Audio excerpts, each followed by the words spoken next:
What is it to be a hero? Chris Kyle was a man who believed that American lives are worth saving, both on and off the battlefield. Many people admire Chris Kyle because he's a famous Navy SEAL who is the most successful sniper in U.S. military history. I like to think of him as a man who did a difficult job very well. He knew that if he didn't do his job, that many people's lives are on the line, and he saved countless Americans with his job. I find him inspirational for three reasons. First is patriotism and a selfless call of duty to preserve our freedoms and our ways of life. Second, the way he put his life on the line to protect other people's instead of his own.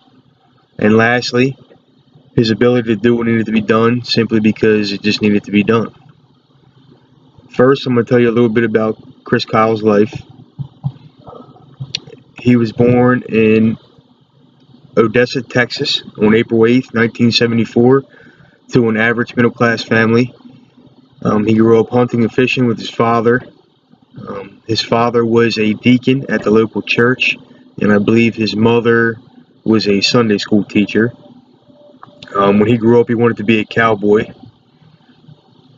After college, he competed in amateur and professional rodeos for a while he was working as a ranch hand, but he decided that he had a bigger purpose and he was meant for something more.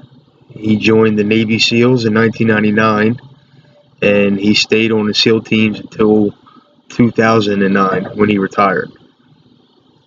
While he was in school with the SEALs, he met his wife, Taya, who he married in 2002 and had two children, Colton and McKenna. Despite all the marital problems, because he was constantly deploying, he couldn't help but go because he said it was his duty to protect his guys. And if he didn't do it, then nobody else would. He did 4 tours in Iraq when he earned his title of the most lethal sniper with over 160 confirmed kills. He put his life before others on more than one occasion during his 4 tours in Iraq. He came home with a few medals. He had 1 Silver Star, 3 Bronze Stars for Valor, and a Navy and Marine Corps Achievement Medal. There were several stories where he left the rooftop to come down and clear houses with Marines, and basically join in the infantry teams because he felt like he couldn't properly protect them from the rooftop. So he left his own safety to go door to door with them. There's also occasions where he ran into gunfire to drag out wounded men, despite the Taliban being right there shooting, and somehow he wasn't hit. But he did save 2 men's life that way on separate occasions.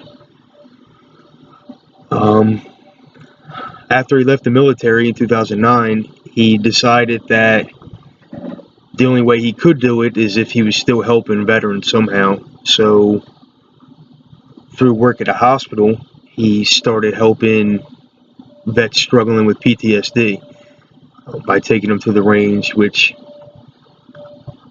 at the end, February 2nd, 2013, you might have heard he was actually murdered by a Marine he was helping rehabilitate on the range, Eddie Ray Ruth.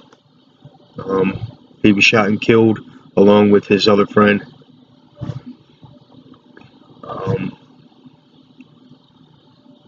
One of the most important things about Chris Kyle was he did what needed to be done.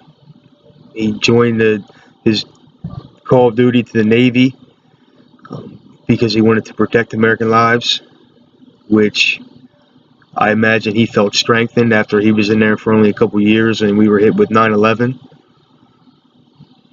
He flawlessly defended the safety of his own team and innocent civilians in Iraq, and those of us back home who didn't have the courage to go ourselves. And as I mentioned, he had also helped rehabilitate veterans on and off the field by helping them cope with their PTSD.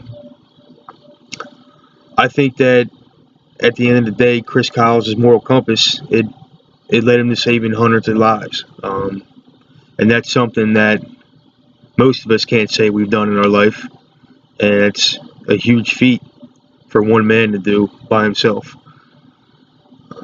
I don't think he'd want to be remembered as the most lethal sniper, but I'm sure if he saved one American life for every Taliban life he took, then he'd be happy with the outcome of that. And that would be why he's an inspiration to me, which is why I wanted to get into law enforcement, was to preserve our rights and our freedoms from people who were trying to destroy them. I know many of us don't have the courage or the fortitude to do what he did, but I do think that we can all play our part in our own separate way. I think he was an inspirational man because he fought hard for what he believed in, whether it was his family or for the Navy or on the side helping veterans. And sometimes you just got to ask yourself, what would you do to work to support your values? How far are you willing to go? And if you ask me, I think Chris Kyle went all the way.